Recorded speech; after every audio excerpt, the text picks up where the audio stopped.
Officer James Mercer had been on patrol for nearly 10 hours straight, and his patience was wearing thin. The late September sun beat down on his squad car as he circled Jefferson Park for the third time that afternoon. His coffee had gone cold. His lunch break had been interrupted by a noise complaint, and to top it all off, his sergeant had just texted him about picking up an extra shift on Saturday, his daughter's birthday. He pulled his cruiser to a stop near the east entrance of the park and rolled down his window, letting the slight breeze cool his flushed face. That's when he spotted her. A young girl, couldn't be older than 12, walking alone through the park with a large backpack slung over her shoulder. James checked his watch. 4:45 p.m. The park wasn't technically closed to minors until 5 p.m., but he was in no mood to split hairs. Rules were rules, and he'd had enough of kids thinking they could do whatever they wanted these days. He stepped out of his vehicle, adjusted his belt, and walked with deliberate steps toward the girl. "Hey, you there," he called out, his voice sharper than he'd intended. The girl stopped in her tracks, her eyes widening as she turned to face the approaching officer. She was small for her age, with dark hair pulled back in a neat ponytail, wearing a school uniform that hung slightly too large on her slender frame. "Park's closing soon for unaccompanied minors," James said, towering over her. "Where are your parents?" "I'm just walking home, sir," the girl replied, her voice barely above a whisper. "I take this route every day after school." James frowned. "ID, please." The girl looked confused. "ID? Student ID, kid. Don't they teach you anything at that fancy school?" He gestured toward her uniform with a dismissive wave. "Oh," she said, reaching for her backpack. "Yes, sir. It's in my wallet." As she dug through her bag, James tapped his foot impatiently. A couple of parkgoers slowed their pace to observe the interaction, which only irritated him further. The last thing he needed was an audience. "Today, please," he said, checking his watch again. "I'm sorry," the girl said, a slight tremor in her voice as she emptied the contents of her backpack's front pocket onto a nearby bench. "It must be in my other compartment." James watched as she carefully placed each item on the bench: a small change purse, a house key on a faded ribbon, a phone with a cracked screen, and a folded piece of paper that looked like a permission slip. Her movements became increasingly frantic as she realized her ID wasn't where she thought it was. "I think I left it in my desk at school," she finally admitted, looking up at him with worried eyes. "I'm Sophia Chen. I go to Westlake Middle School. You can call them if—" "Do you know what happens when people can't identify themselves to an officer?" James cut her off, his frustration boiling over. The day's aggravations, the missed lunch, the extra shift, the heat, all seemed to converge on this moment, on this girl who couldn't follow a simple instruction. Sophia shook her head, her lower lip beginning to tremble. "Step back from the bench," James ordered, and when she hesitated, he repeated himself more forcefully. "I said step back." Sophia jumped back, bumping into a trash can behind her. By now, a small crowd had gathered at a distance, watching the scene unfold. James felt their eyes on him, judging him, which only fueled his anger. "When people can't identify themselves," he continued, reaching for her backpack, "officers have to investigate further." With a swift motion, he upended her backpack, dumping its contents onto the damp ground. There had been a light rain earlier, and the grass was still wet. Books, notebooks, and loose papers scattered across the muddy patch. Sophia gasped. "Please, my project," but it was too late. A folder burst open upon impact, releasing a carefully painted watercolor scene that landed face down in a puddle. The blue and green pigments began to bleed immediately, months of work dissolving in seconds. "My art competition entry," Sophia whispered, her voice breaking. James felt a pang of regret but quickly suppressed it. He'd gone too far to back down now, especially with onlookers. "Maybe next time you'll remember your ID," he said coldly. A woman with a stroller stepped forward. "Officer, that's unnecessary. She's clearly just a schoolgirl." "Ma'am, please step back. This is police business," James responded, his hand instinctively moving to rest on his belt. The woman retreated, but not before giving him a look of disgust. James turned back to Sophia, who had dropped to her knees and was frantically trying to salvage her artwork. "Don't touch anything until I've checked everything," he snapped. "Stand up." Tears were streaming down Sophia's face now, but she obeyed, rising slowly to her feet, her hands and the knees of her uniform now stained with mud. James began rifling through her belongings with his boot, spreading them further into the damp grass. He came across a wallet tucked inside a textbook, the one place she hadn't checked. "What's this?" he asked rhetorically, picking it up and flipping it open. There, behind a plastic window, was her student ID. "Sophia Chen," he read aloud, "Westlake Middle School." For a moment, shame threatened to surface.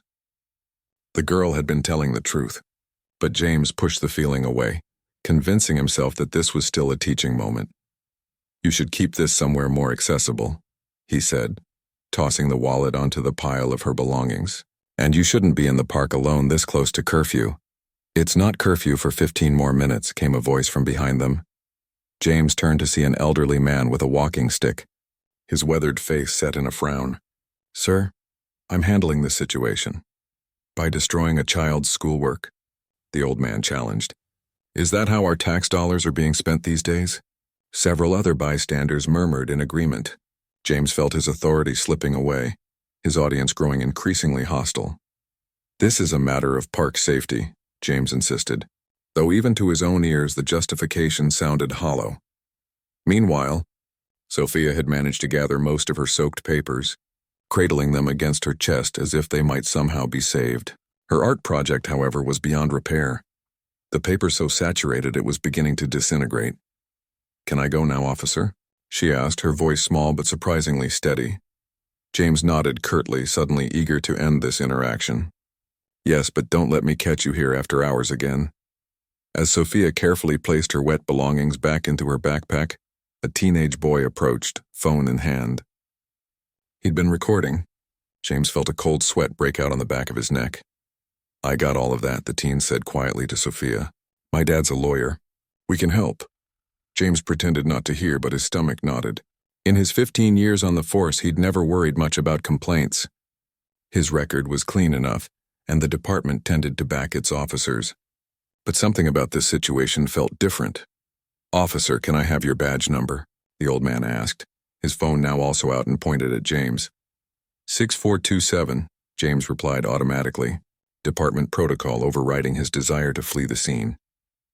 He watched as Sophia zipped up her backpack, now considerably lighter with many of its contents ruined. She looked at him one last time, not with anger as he might have expected, but with a profound disappointment that cut deeper than rage ever could. "My dad always told me police officers were supposed to help people," she said softly. "He said to trust them if I was ever in trouble." With that, she turned and walked away, her small shoulders squared despite the weight of what had just happened. The crowd parted to let her through, several people offering tissues or words of comfort as she passed. James stood alone in the center of their disapproving gazes, the afternoon sun no longer feeling warm but harsh and exposing. He'd crossed a line today, and somewhere deep down he knew it. As he walked back to his cruiser, he tried to shake off the unease settling over him. It was just a bad day, he told himself. The girl would be fine. Kids were resilient. Besides, she'd learned an important lesson about responsibility. But as he started his engine and pulled away from the curb, the image of Sophia's ruined artwork stayed with him, along with a nagging question he couldn't quite silence. What if someone had treated his daughter that way? The thought followed him all the way back to the precinct, where he clocked out in silence and drove home, unaware that by this time tomorrow, his entire career would hang in the balance. For Sophia Chen wasn't just any schoolgirl, and her father wasn't just any parent, a fact Officer James Mercer would soon discover, much to his regret. The crowd that had gathered around Sophia and Officer Mercer began to disperse as the girl walked away, but their disapproving glances lingered on the officer. James shifted uncomfortably, suddenly aware of how the situation must have appeared to outsiders. He straightened his uniform and cleared his throat, trying to reclaim his authority. "Nothing to see here, folks. Move along," he announced, his voice carrying less confidence than usual. Most people turned away, shaking their heads or muttering under their breath, but the teenage boy who had been recording stayed put. His phone still pointed at James. "I said move along," James repeated, taking a step toward the boy. "Public space, officer," the teen replied calmly. "I have every right to be here." James felt his temper flaring again. "What's your name, kid?" "Alex Rivera," the boy answered without hesitation. "And I've already sent this video to my dad and uploaded it to my cloud storage, so taking my phone won't help." A chill ran down James's spine. This was getting out of hand. He'd dealt with difficult teenagers before, but something about this one's confidence unsettled him. "Look, that girl was in violation of park rules," James said, trying to sound reasonable. "I was just doing my job." "By destroying a kid's homework and art project?" Alex raised an eyebrow. "Interesting interpretation of your job description, Officer Mercer." He glanced pointedly at James's name badge. The old man with the walking stick hadn't left either. He stood a few feet away, his phone now tucked away but his eyes still fixed on James with unmistakable disappointment. "I've been coming to this park for 40 years, the old man said. "Never seen an officer treat a child like that. Times must be changing." James felt trapped between the two of them. His actions suddenly reflected back at him through their eyes. He checked his watch. His shift was over in 15 minutes. "I'm heading out," he muttered, turning away from their judgment and walking briskly back to his patrol car. As he drove back to the station, James tried to shake off the uneasiness settling in his stomach. Kids these days had no respect for authority, he told himself. That girl needed to learn about following rules and proper identification. He'd done nothing wrong, but the image of Sophia's face when her art project landed in that puddle kept flashing in his mind. The pure heartbreak in her eyes. It had been unnecessary, he knew that deep down. He could have handled it differently. At the station, James clocked out quickly, avoiding eye contact with his colleagues. He just wanted to get home, have a beer, and forget about the whole thing. Tomorrow would be a new day. People had short memories. By next week, this would all blow over. Little did Officer Mercer know that the video of his interaction with Sophia was already circulating on social media. The next morning, James woke to his phone buzzing insistently on his nightstand. He groaned and fumbled for it, squinting at the screen. 3 missed calls from the station and a text from his sergeant. "Come in early. Chief wants to see you." His stomach dropped. In 15 years on the force, he'd never been summoned by the chief. This couldn't be good. He showered and dressed in record time, his mind racing through possible scenarios. Had something happened during night shift? Was there a major case breaking? Or, and this thought made his palms sweat, had someone filed a complaint about yesterday? When James arrived at the station, the atmosphere was noticeably different. Conversations hushed as he walked by, and several officers who normally greeted him with friendly nods suddenly found their paperwork fascinating. "Morning," he said to the desk sergeant, trying to sound casual. "Chief wanted to see me?" The sergeant looked up, his expression unreadable. "He's waiting for you. Conference room 2. Conference room 2 was used for formal meetings and disciplinary hearings. James's mouth went dry. He walked down the hallway, each step feeling heavier than the last. Through the glass panel in the door, he could see not just Chief Patterson but Captain Reynolds and Lieutenant Wong as well. The department's entire command staff, and there was someone else. A man in an expensive-looking suit sitting with his back to the door. Something about his posture radiated authority even from behind. James knocked and entered when the chief waved him in. "Officer Mercer," Chief Patterson said, his tone formal and cold. "Please have a seat." James sat across from the mystery man, whose face he still couldn't see clearly as he was reviewing some documents. "Officer, are you aware of any incidents that occurred during your shift yesterday?" The chief asked carefully. James hesitated. "Sir, if this is about the girl in Jefferson Park—" "It is indeed about the girl in Jefferson Park," the man in the suit interrupted, finally looking up and turning to face James. The blood drained from James's face as he recognized who was sitting across from him. Judge Robert Chen, one of the most respected figures in the city's judicial system, head of the district court and chairman of the police oversight committee. And, if the last name was any indication, Sophia's father. "Judge Chen," James stammered, "I didn't realize that the child whose property you destroyed was my daughter." Judge Chen's voice was calm but carried an undercurrent of steel. "Would it have mattered, Officer Mercer? Would you have treated her differently if you had known who her father was?" The question hung in the air like a guillotine blade. That's not what I meant," James said, his collar suddenly feeling too tight. "I was just doing my job. The park has rules about minors, rules that weren't in effect for another 15 minutes, Lieutenant Wong interjected, consulting her notes. According to multiple witness statements, this occurred at approximately 4:45 p.m. Park curfew for unaccompanied minors is 5 p.m. James shifted in his seat. She couldn't immediately produce identification. "She's 12 years old, officer," Judge Chen said quietly. "She's not required to carry ID at all times. She was in her school uniform, walking home on a route she takes every day, and identified herself verbally when asked." Chief Patterson slid a tablet across the table. On the screen was a paused video. Alex Rivera's recording. James felt sick. "Play it," the chief instructed. James watched in growing horror as his actions were played back for everyone in the room. Seen through the camera's unforgiving lens, his behavior looked far worse than he remembered.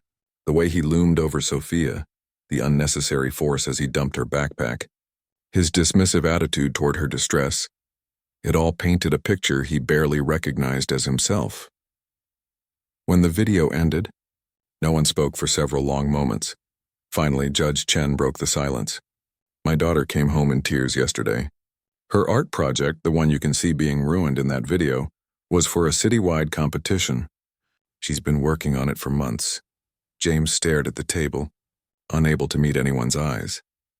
"But what concerns me more than the ruined artwork," Judge Chen continued, "is what you taught my daughter about police officers yesterday. She used to believe they were there to help, to protect. Yesterday you showed her something very different." "I'm sorry," James whispered, the words feeling woefully inadequate. "I'm not here for your apology," Judge Chen said firmly. "I'm here because this video has been viewed over 50,000 times since last night. Because my phone has been ringing nonstop with calls from concerned parents, community leaders, and the media, and because I believe in accountability." Chief Patterson cleared his throat.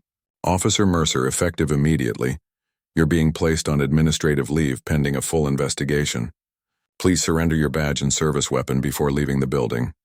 James felt as if he'd been punched in the stomach. "Chief, please, my record has been clean for 15 years. This was one bad day, was it?" Lieutenant Wong cut in, opening a folder. "We've pulled your complaint history, Officer Mercer. While nothing has resulted in formal discipline, there's a pattern here that concerns us." She glanced down at the papers. 6 complaints in the last 2 years about aggressive behavior toward civilians, particularly young people. All dismissed due to lack of evidence or witnesses unwilling to pursue the matter. Captain Reynolds leaned forward. "The difference this time, Mercer, is that we have video evidence, multiple witnesses, and a victim who happens to be the daughter of a judge. But make no mistake, this would be serious regardless of who the child was." James felt the walls closing in. His career, his reputation, everything he'd built over 15 years, all potentially ruined because of one bad decision. One moment of letting his frustration get the better of him. "What happens now?" he asked, his voice barely audible. "A thorough investigation," Chief Patterson answered. "The Oversight Committee will review all the evidence, including your past complaint history and service record. In the meantime, you'll receive mandatory counseling and retraining." Judge Chen stood, buttoning his suit jacket. "I could have called for your immediate termination, Officer Mercer. Many in my position would have. But I believe in second chances when they're earned." He gathered his papers. "What happens next depends largely on you." As Judge Chen walked to the door, he paused and looked back at James. "My daughter asked me something last night that I couldn't answer. She wanted to know why someone who chose to be a police officer would be so unkind to a child who needed help. Perhaps during your leave you can reflect on that question." With that, he left, leaving James sitting there facing the ruins of what had once been a promising career.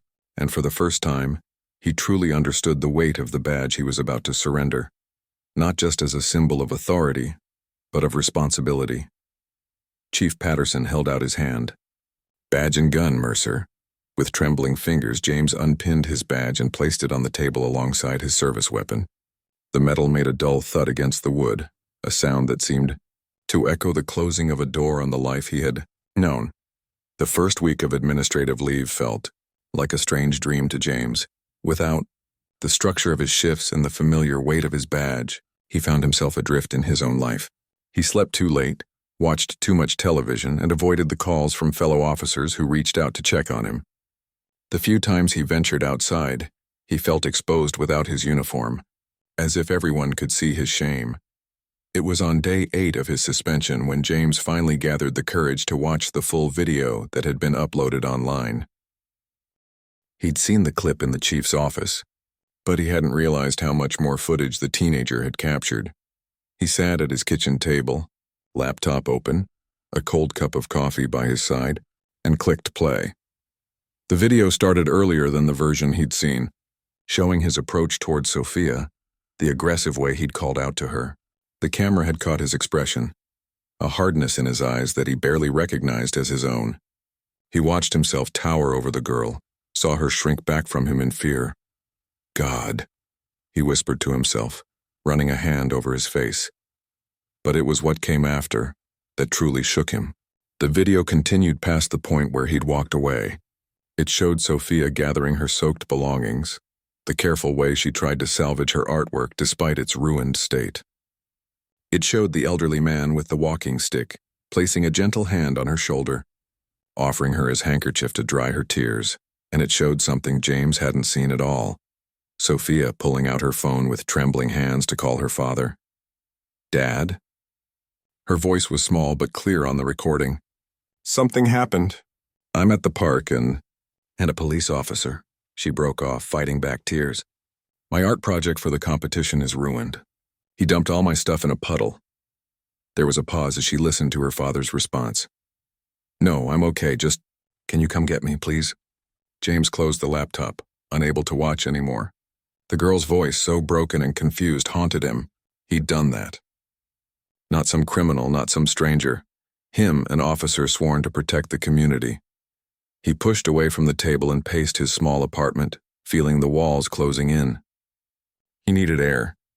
Outside, the autumn sun was warm on his face as he walked aimlessly through his neighborhood.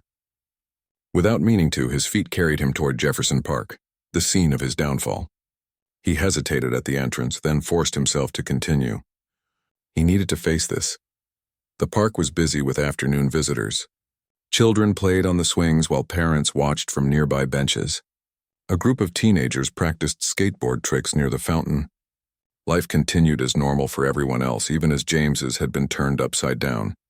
He found himself standing at the exact spot where he'd confronted Sophia. The grass had recovered from the footprints and scuffle, nature erasing all evidence of what had happened there. If only his conscience could do the same. Officer Mercer? James turned at the sound of his name, startled to see the elderly man from that day, the one with the walking stick who had stood up for Sophia. Not officer anymore, James said quietly. At least not for now, the old man nodded, leaning on his stick. I thought that might happen. Saw the video going around. He studied James's face. You look terrible, son. Despite everything, James found himself smiling faintly at the blunt assessment. Feel terrible too. Good, the old man said simply. That means there's hope for you yet. James blinked in surprise. It wasn't the response he'd expected. I'm Walter, the old man continued, holding out his hand. Retired teacher. 42 years in the classroom. James hesitated, then shook the offered hand. James, suspended cop. 15 years on the force, Walter gestured to a nearby bench. Mind if we sit? These old legs don't stand as long as they used to. They settled on the bench, watching the park life unfold before them. For a while, neither spoke. You know, Walter finally said. In my teaching days, I saw a lot of good people have bad moments. Moments they regretted. James stared at the ground. This was more than a bad moment. True, Walter agreed. But the question isn't whether you had a bad moment. The question is what you do next. James looked sideways at the old man. Why are you talking to me? You saw what I did, Walter nodded slowly. I did, and it was wrong. But I've lived long enough to know that most people aren't all good or all bad. We're a mix. What matters is which side we feed. They fell silent again, watching as a little girl about Sophia's age ran laughing across the grass. Chasing a butterfly. I don't know how to fix this, James admitted finally. I can't undo what I did. No, Walter agreed. But you can decide who you'll be going forward. He stood up, leaning on his walking stick. Think about that, son. And maybe think about why you became an officer in the first place. With that, Walter walked away, leaving James alone with his thoughts. Across town, in the Chen household, Sophia sat at the dining room table, homework spread before her, though she wasn't really focusing on it. Her father watched her from the kitchen doorway, concern etched on his face. Since the incident in the park, Sophia had been quieter, more withdrawn. The art competition deadline had passed, her months of work wasted. Though her teachers had offered an extension, she'd declined, saying she didn't feel like starting over. Judge Chen sighed and walked to the table, taking a seat across from his daughter. "Homework going okay?" Sophia nodded without looking up. "It's fine. I spoke with your art teacher today," he said carefully. "Ms. Lin says she misses seeing you in the art room after school." Sophia shrugged, still not meeting his eyes. "I've been busy, Sophia," her father said gently. "What happened in the park wasn't your fault." "I know that," she replied, finally looking up. "That's not why I stopped going to art club." "Then why?" Sophia was quiet for a moment, organizing her thoughts. "Remember when Mom died and you told me that sometimes life isn't fair, but we still have to keep going?" Judge Chen nodded, his heart aching at the mention of his late wife. "Well, I kept going. I did everything right. I followed the rules. I was polite, and that officer still treated me like I was nothing." Sophia's voice wavered. "So what's the point?" Judge Chen reached across the table and took his daughter's hand. "The point is that one person's cruelty doesn't define the world, sweetheart. That officer was wrong and he's facing consequences for his actions." "Is he?" Sophia asked, surprising her father with the directness of her question. "What happened to him?" Judge Chen hesitated, weighing how much to share. "He's been suspended while there's an investigation. His superiors are looking into his behavior. Will he lose his job? That depends on many factors," Judge Chen said carefully, "including the results of the investigation and his own actions moving forward." Sophia considered this. "Dad, you always tell me that justice isn't the same as revenge." Judge Chen nodded, curious where his daughter was going with this. "I don't want him to lose his job," Sophia said finally. "I just want him to understand what he did. I want him to be a better police officer." Judge Chen felt a surge of pride mixed with sadness. His 12-year-old daughter, despite her pain, had a wisdom beyond her years. It was moments like these that reminded him so much of her mother. "That's very mature of you, Sophia," he said softly, "and I agree. True justice isn't about punishment for its own sake. It's about making things right and preventing harm in the future." "So what happens now?" Sophia asked. "Now," Judge Chen said, "we let the process work. And in the meantime, I think a certain art teacher would be very happy to see you back in her classroom." A small smile, the first genuine one in days, tugged at Sophia's lips. "Maybe tomorrow." James sat alone in his apartment that evening, Walter's words echoing in his mind. Why had he become a police officer in the first place? It had been so long ago, the reasons almost forgotten beneath years of routine and cynicism. He got up and went to his closet, pulling down an old shoebox from the top shelf. Inside were mementos from his academy days, his graduation photo, his first badge, and a yellowing newspaper clipping. The headline read, "Local Officer Saves Child from Burning Building." The photo showed his father in uniform, carrying a small boy through smoke and flames. James had been 10 years old when that happened. He remembered the pride he'd felt, telling everyone at school that his dad was a hero. That was when he'd first decided he wanted to be a police officer too, to help people, to make a difference. Somewhere along the way, he'd lost sight of that. The daily grind, the difficult situations, the US versus them mentality that sometimes developed. On the force. It had all chipped away at his original purpose, until he'd become the kind of officer who would intimidate a child over a minor rule. He picked up his phone and, after a moment's hesitation, dialed a number he'd been avoiding. Chief Patterson's office, came the receptionist's voice. "This is James Mercer," he said. "I'd like to make an appointment with the chief. There's something I need to discuss with him." As he hung up, James felt a weight lift from his shoulders. He didn't know if he could fix the damage he'd done, but Walter was right. He could decide who he would be going forward. And it was time to start making better choices. The police station felt different to James as he walked through its doors 3 weeks after his suspension began. Without his uniform, he was just another civilian passing through the busy lobby. The desk sergeant gave him a nod of recognition, but little else as James signed in for his appointment with Chief Patterson. "He'll be with you in a few minutes," the sergeant said, handing him a visitor's badge. "You can wait over there." James took a seat in the waiting area, feeling strangely nervous. He'd rehearsed what he wanted to say all morning, But now that he was here, the words seemed inadequate. The door to the chief's office opened, and a familiar figure stepped out, Judge Chen. James froze, unprepared for this encounter. The judge stopped when he saw James, his expression unreadable. For a long moment, neither man spoke. Then Judge Chen walked over and took the seat beside James. "Officer Mercer," he said with a small nod. "Judge Chen," James replied, his mouth dry. I didn't expect to see you here." "I had some business with the chief," Judge Chen said simply. He studied James's face. "You look different out of uniform." James glanced down at his button-up shirt and slacks. "Feel different, too." Another silence stretched between them, heavy with unspoken words. "I watched the full video," James finally said, his voice low. "I heard your daughter on the phone with you afterward." He met the judge's eyes. "I'm truly sorry for what I did. Not because of who you are, but because of who she is, a child who deserved better from me." Judge Chen's expression softened slightly. "Why are you here today, Officer Mercer?" James took a deep breath. "To speak with the chief about what happens next. About what I want to do to make things right, if that's even possible." Before Judge Chen could respond, the chief's door opened again. "James," Chief Patterson called. "Come on in." James stood, nodding respectfully to Judge Chen before walking toward the office. "Officer," Judge Chen called after him. James turned back. "Good luck," the judge said quietly.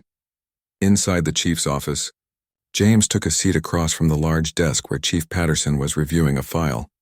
His file, James realized. "So," the chief said, closing the folder. "It's been 3 weeks. How are you spending your time, Mercer?" "Thinking, sir," James answered honestly. "A lot of thinking. And I've completed the first 2 sessions with the department psychologist as required." The chief nodded. "Dr. Winters mentioned you've been engaged in the process. Said you seem genuinely interested in understanding your behavior." "I am," James confirmed. "That's part of why I'm here today." Chief Patterson leaned back in his chair. "I'm listening." James had practiced this speech, but now he abandoned his rehearsed words in favor of simple truth. "I was wrong, Chief, not just in how I treated Sophia Chen, but in how I've been approaching my job for some time now. I've been focused on enforcing rules rather than helping people." He paused, gathering his thoughts. "I want to make amends. Real amends, not just empty apologies." The chief studied him. "What did you have in mind?" "I'd like to propose a community service project during my suspension," James said. "Something that would let me work with young people. Help them see police officers as allies rather than threats." "Go on," the chief encouraged. "The youth center in District 5 has been asking for officer volunteers for their after-school program. I'd like to start there not as an officer but as a volunteer who happens to be on the force." James leaned forward. "And I'd like to develop a training module for the department on de-escalation techniques when interacting with minors." Chief Patterson's eyebrows rose slightly. "That's ambitious, Mercer." "I need to do something meaningful, sir," James replied. "Not just wait out my suspension." The chief considered this for a long moment. "The department's review board meets next Friday to discuss your case. I'll present your proposal as part of the discussion." He fixed James with a serious look. "But I want to be clear. This doesn't guarantee your return to active duty. There are still serious concerns about your judgment." "I understand, sir," James said. "I'm not asking for special treatment. Just a chance to do better." As James left the chief's office, he felt lighter somehow. Regardless of the outcome, he was taking steps toward the person he wanted to be. Sophia adjusted her easel in the school art room, carefully placing a new canvas on it. Around her, other students worked on their projects, the room filled with the pleasant sounds of brushes swishing and quiet conversations. Ms. Lin, the art teacher, stopped by her workspace. "It's good to have you back, Sophia. Have you decided what you'll paint?" Sophia nodded. "I'm starting something new. Not for a competition this time, just for me." Ms. Lin smiled warmly. "Sometimes those turn out to be our best work." As Sophia began to sketch the outline of her new painting, the art room door opened. The school principal entered, accompanied by a woman Sophia didn't recognize. "Ms. Lin," the principal said, "could we borrow Sophia for a few minutes?" Sophia felt a flutter of anxiety as she followed the adults to a small conference room down the hall. Inside, the principal gestured for her to take a seat. Sophia, this is Ms. Torres from the Police Community Relations Board, the principal explained. She'd like to speak with you about what happened in the park a few weeks ago. Ms. Torres had a kind face and gentle eyes. Hello, Sophia, she said. First, I want to thank you for agreeing to talk with me. I know this might not be easy. Sophia nodded cautiously. Is Officer Mercer in trouble? Ms. Torres looked slightly surprised by the direct question. Well, his case is being reviewed. That's partly why I'm here. The board is considering some new training programs for officers, specifically about interacting with young people, and we thought your perspective could be valuable. You want to know what I think? Sophia asked, genuinely confused. Very much so, Ms. Torres confirmed. Your experience, though unfortunate, could help prevent similar incidents in the future. Sophia thought about this for a moment. What would I have to do? Just answer some questions about your experience, Ms. Torres explained. And if you're comfortable, maybe share your thoughts on how police officers could better approach situations with kids your age. For the next 20 minutes, Sophia described her encounter with Officer Mercer. She spoke honestly about her fear, her confusion, and her disappointment. The worst part wasn't my ruined art project, she concluded. It was feeling like I didn't matter, like I was just a problem to be dealt with. Ms. Torres nodded, taking notes. That's a powerful insight, Sophia. How do you think officers could do better? Sophia didn't need to think about her answer. They could remember that kids are just smaller people. We have feelings and reasons for what we're doing, just like adults, and maybe they could ask questions first instead of starting with accusations. That's excellent advice, Ms. Torres said, smiling. One last question, if you don't mind. If you could tell Officer Mercer one thing, what would it be? Sophia thought carefully before answering. I would ask him why he became a police officer in the first place. And I would ask if treating me that way made him feel like he was doing his job well. Ms. Torres wrote this down, nodding thoughtfully. Thank you, Sophia. Your input will be very helpful. As Sophia returned to the art room, she felt strangely empowered. For the first time since the incident, she felt like her voice mattered. 1 week later, James stood before the department review board, 5 senior officers and 2 civilian oversight members, including Ms. Torres. He had presented his community service proposal and answered their questions about the incident with complete honesty. Now, as they deliberated his fate, he waited in the hallway, trying not to pace, after what felt like hours. He was called back in. Chief Patterson spoke first. Officer Mercer, the board has reviewed your case thoroughly, including the video evidence, witness statements, and your service record. James stood straight, prepared for their decision. We've also considered your proposal for community service and officer training, the chief continued.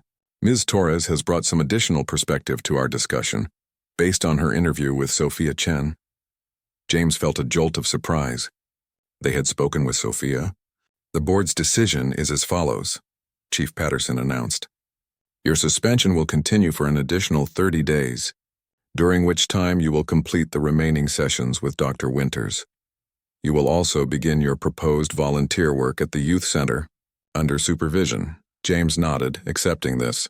Additionally, the chief went on, you will work with the training division to develop that module on youth interactions you proposed.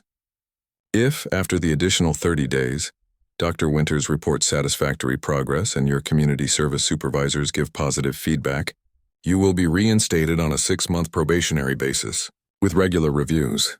James felt a wave of relief wash over him. It wasn't a free pass, far from it, but it was a chance to earn back his badge the right way. Thank you, sir, he said sincerely. I won't let you down. As the board members filed out, Ms. Torres approached him. Officer Mercer, she said. Sophia Chen asked me a question I couldn't answer. Perhaps you can. What's that? James asked. She wanted to know why you became a police officer in the first place. The question hit James. Like a physical blow, the exact same question he had been asking himself these past weeks. Could you tell her something for me? He asked quietly. Ms. Torres nodded. Tell her I became an officer because my father saved a child once and I wanted to help people the way he did. James paused, emotion tightening his throat. And tell her that no, treating her that way didn't make me feel like I was doing my job well. It made me forget why I took the job in the first place. Ms. Torres smiled gently. I think she'd appreciate hearing that. As James left the station that day, he knew the road ahead would be challenging.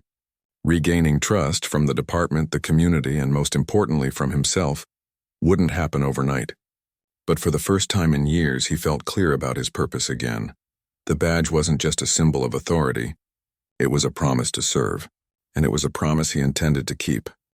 6 months later, the youth center in District 5 buzzed with activity.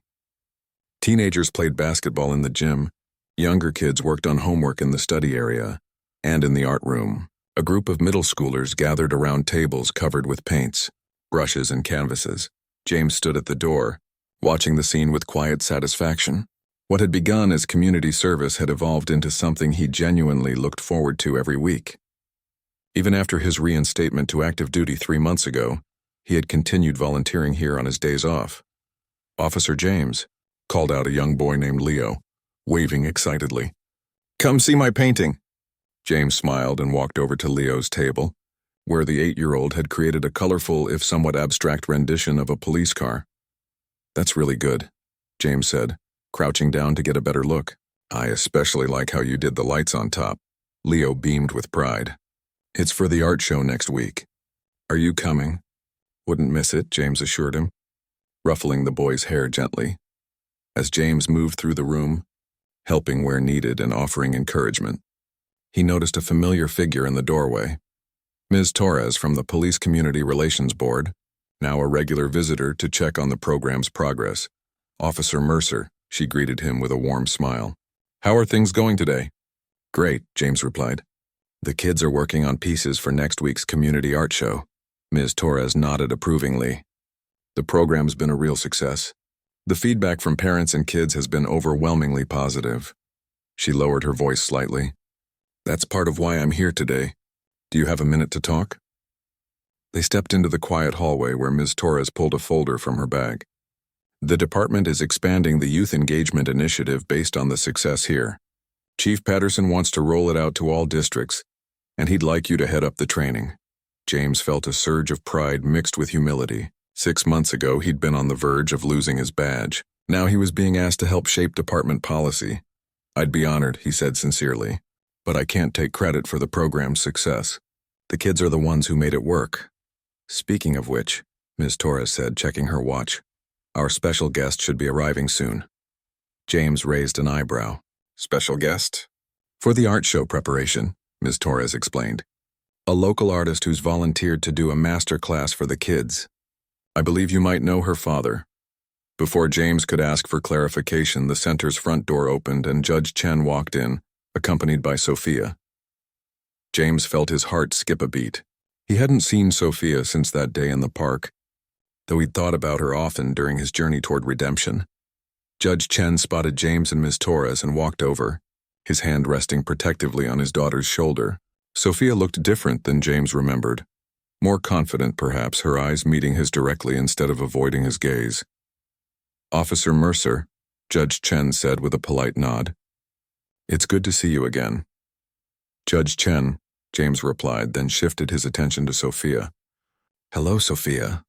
"Hi," she said quietly, studying his face with curious eyes. Ms. Torres broke the slightly awkward silence. "Sophia has graciously agreed to teach a watercolor workshop for our art show participants. She won the citywide youth art competition last month." "Congratulations," James said sincerely. "That's impressive." A small smile tugged at Sophia's lips. "Thanks. I almost didn't enter, but my dad convinced me to try again." Judge Chen squeezed his daughter's shoulder gently. "Sophia has a gift that shouldn't be hidden." "The kids will be thrilled to learn from you," James told her. "They've been working hard on their pieces." Sophia nodded, seeming to relax slightly. "Ms. Torres showed me some photos. They're really good." As Ms. Torres led Sophia toward the art room to set up, Judge Chen stayed behind with James. "Your commitment to this program is admirable." "Officer," the judge said, his tone professional but not unfriendly, "the Oversight Committee has been following your progress with interest." "It started as a way to make amends," James admitted. "But it's become much more than that. These kids have taught me more than I could ever teach them." Judge Chen considered this. "Growth often comes from unexpected places." He paused, then added, "Sophia asked to come here today, you know. When Ms. Torres mentioned the program and your involvement, my daughter specifically volunteered." James was surprised. "Why would Don't you want to see me again after what happened? Judge Chen smiled slightly. Perhaps you should ask her yourself. Later, as the children practiced the watercolor techniques Sophia had demonstrated, James found a moment to approach her while she cleaned brushes at the sink. Your workshop was a hit, he said, picking up a brush to help. Leo hasn't looked up from his paper in an hour, which might be a record. Sophia smiled. They're all really talented. They just needed a few new techniques. They worked in silence for a moment, the simple task of cleaning brushes providing a focus for their awkward interaction. Your dad mentioned that you volunteered specifically for this program, James finally said. I have to admit I'm surprised you'd want to see me again. Sophia set a clean brush on the drying rack before answering. Ms. Torres told me about the program you started here. She said it was your idea after what happened with me. James nodded. It was part of making things right. Or trying to, at least. Did you get my message? Sophia asked. The questions I had for you? Yes, James said softly. Ms. Torres passed them along. And? Sophia prompted. I became an officer because of my father, James explained. He saved a child from a burning building when I was 10, and I wanted to be just like him. But somewhere along the way I lost sight of why I put on the badge. He met her eyes directly. And no, treating you that way didn't make me feel like I was doing my job well. It made me ashamed. Sophia absorbed his words, her expression thoughtful beyond her years. My dad says that making a mistake isn't the worst thing. The worst thing is not learning from it. Your dad is a wise man, James said. That's why I wanted to come today, Sophia continued. I wanted to see if you'd learned from it. The directness of her statement took James by surprise. And what do you think? He asked, genuinely curious about her assessment. Sophia glanced around the room at the children working on their art, at Leo, who was now proudly showing his painting to another volunteer. I think you have, she said simply. The community art show transformed the youth center the following week. Colorful pieces lined the walls, proud parents and community members filled the rooms, and local news cameras captured the event for the evening broadcast. Chief Patterson stood with James, surveying the successful event. You've done good work here, Mercer. Really good work. Thank you, sir, James replied. But it was a team effort. Most meaningful change is, the chief agreed.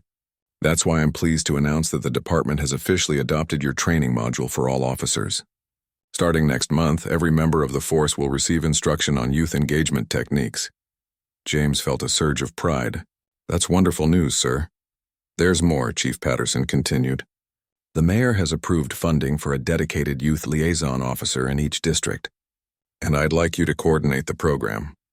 Before James could respond, his attention was drawn to the center's entrance, where Sophia and Judge Chen had just arrived. Sophia carried a large wrapped package. Excuse me, Chief, James said. There's someone I need to speak with. He made his way through the crowd to greet them. Judge Chen shook his hand warmly, their previous tension now replaced with cautious respect. Officer Mercer, Sophia said, holding out the package. This is for the youth center. James accepted it with curiosity. Would you like to open it now? We could hang it with the other pieces. Sophia nodded, and together they carefully unwrapped the package to reveal a stunning watercolor painting. It showed a police officer kneeling to help a young child who had fallen off a bicycle, their expressions captured with remarkable skill and emotion. It's called Trust Rebuilt, Sophia explained quietly. James felt his throat tighten with emotion. It's beautiful, Sophia. Thank you. I painted it to remind myself that people can change, she said, and that second chances matter. As they hung the painting in a prominent spot near the entrance, James noticed Walter, the elderly man from the park, watching from across the room. The old teacher gave him an approving nod as if to say, "This is who you can be." Later that evening, as the event wound down, James found himself standing before Sophia's painting again, reflecting on the journey of the past 6 months. From a moment of cruelty born of frustration to this new purpose, it had been a winding road, but one worth traveling. Quite a transformation, came Judge Chen's voice as he joined James. The painting is remarkable, James agreed. I wasn't talking about the painting, Judge Chen said with a knowing smile. James nodded in understanding. I still have a long way to go, don't we all, the judge replied. But the direction matters more than the distance. He extended his hand. The department is lucky to have you, Officer Mercer. As they shook hands, James caught sight of Sophia across the room, helping a young girl pack up her art supplies. The girl was laughing at something Sophia had said, her face alight with happiness.